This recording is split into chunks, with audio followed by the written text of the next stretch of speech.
What's going on? We back. It's the Box Clinic. Your boy CJ Goodfella. Told you guys we was going to talk about Jermell, Charlo, and potential opponents. 3 opponents I think are most worthy or make the best fight for him at 154 pounds. We talked about him early, wanting to face Kell Brook, We know that ain't happening. You know, we talked about that. No need to elaborate on that anymore. 3 guys I think, you know, that makes a good fight and that's most possible to make happen is Nathaniel Gallimore, Vinas Monterosian, and Julian J. Rock Williams. Gallimore and Williams are supposed to fight each other. Gallimore said Williams was ducking. They supposed to find a card for the fight to fall on. First, it's going to be an Olympinus Mikey card. Then, you know, I think the Bob Bartholomew and the Relic fight replaced that. And they was trying to find a home for the fight. But, you know, obviously they're supposed to fight when J. Rock fought, you know, Ishe Smith. But J. Rock said, you know, they offered him more money to fight Ishe Smith. So Gallimore had to get the back seat. Now they're trying to make it happen. But ain't nothing been heard about the fight in about a month or two. So that's an interesting, you know, perspective right there. You know, talk about those two, all 3. I think Biden's fight makes more sense for Jermell, because, you know, a lot of people thought Vinas Monterosian gave him a close fight. A lot of people had biased scorecards. Obviously, they hate the Charlo, so they gave Monterosian the win. But I thought that Charlo eked it out. That's his last fight winning Shields, I believe.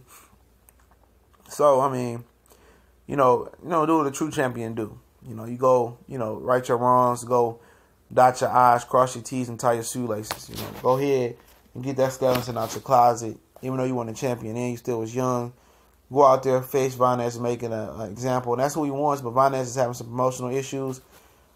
I heard that he kept the Charlos out the Olympics or some whatever it was. He was a good amateur. You know, he beat Timothy Bradley, got a lot of good wins on his resume. Hurricane Mayfield speak very, very highly of him, but professional career, Top Rank couldn't help him. Al Haymon couldn't help him. He just wasn't, you know, he wasn't what's popping. You know, Freddie Roach dropped him. I mean, he just wasn't a professional style fighter. I mean, just because you're a great amateur fighter don't mean it's going to translate to great professional, you know, wins. And that's what Vinas Monterosian is. He's a pedestrian fighter. He's the middle of the pack guy. And we'll see. I mean, I think that's the #1 fight for Charlo right now. Obviously, it's a grudge match. Basically, he want to, you know, get them skeletons out of his closet. Now, I think another good match for him. I think the second best one will be Nathaniel Gallimore, big punchy guy from Jamaica. Just knocked out Justin DeLoach. You know, they was talking a lot of crap on Twitter. Him, Lubin, and DeLoach. Gallimore, Lubin, and DeLoach, and you know, DeLoach was overlooking Gallimore and talking junk to Lubin, and DeLoach both lost last year. So, you know, Gallimore's a strong, punching kid. He's a young guy. You know, it might not be worth the risk facing Gallimore, but style-wise and brownie points, I mean, it's going to be an excellent fight. You know, that's going to be some entertaining fight. Gallimore comes to fight. You know, he comes with bad intentions. Charlo's got the bad intention mindset. You know, that's a perfect matchmaker right now. I think it may be a little bit premature for Gallimore right now. I love to see him face J. Rock then, take a step up like that. But if the opportunity comes knocking, why not? Why not? Gallimore got that equalizer. You know, he's a guy with a lot of confidence. He speaks with a lot of confidence. He fights with a lot of confidence. He in his zone right now. You know, yeah, fucking J. Rock up would be excellent. But, you know, a world champion shot, could he turn it down? May his team say he's not ready yet? Perhaps that could be the case, but his mind state is he ready for anything right now. He riding on cloud 9. You know, he's a tremendous puncher, tremendous athlete. Like I said, he's confident right now. J-Rock, oh, what a storyline that'd be. Even though that's the 3rd most interesting fight in my opinion right here. You know, just the storyline alone, people might say this is like #1. You know, his brother already knocked out J-Rock. Ken Jermell won up his brother Jamal. They do compete. And I think he'd be looking to knock out, you know, J-Rock faster than his brother. But J-Rock hasn't been looking good. You talking about the ring, his last fight with Ishe Smith, he looked like dog shit. His last fight on Bounce TV versus Henry Ramirez kid, he didn't look that good neither, coming off the knockout. And you know, Charlo be just looking to bury, you know, dude 6 feet under at this point. His career be over with if Charlo was able to knock him out. You know, J-Rock, you know, he paid his dues, though. He fought all the tough guys coming up, undefeated guys at like 19, 15, and 0.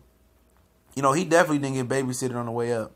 He fought Hugo Centennial Jr., who's fighting Jermell Charlo. Most people thought Centennial Jr. found a way out in that fight. He got a good resume. Just, he ran into the Charlo and he was talking all greasy. And he got took out. The trash got took out. And, it was a life-changing knockout. Because he was never the same fighter after that. And, then they made all these excuses in the world. And, why not? The storyline is good. Jermell versus J-Rock. J-Rock redemption. If he beats Jermell, Jermell going to want to come back and tell him to move up and come get some. So it's a good opportunity. It's a world title shot. Only way I see one of these guys turning it down, two of these guys turning it down, Vinex because of promotional issues, and Gallimore just because they probably feel like it's premature. His team feel like it's premature, but I think these are the three best available fights for Jermell, just from a 154-pound perspective. And let me know what y'all think. If there's anybody else y'all like to see him fight, obviously Kell Brook is an option. Lehman Smith, Stam Ali, those guys are not options. You know what I'm saying? Amir Khan not an option. Just whatever else on 54, or which one would you like to see Jermell Charlo face the most on June 9th on Showtime as a co-feature? We gone.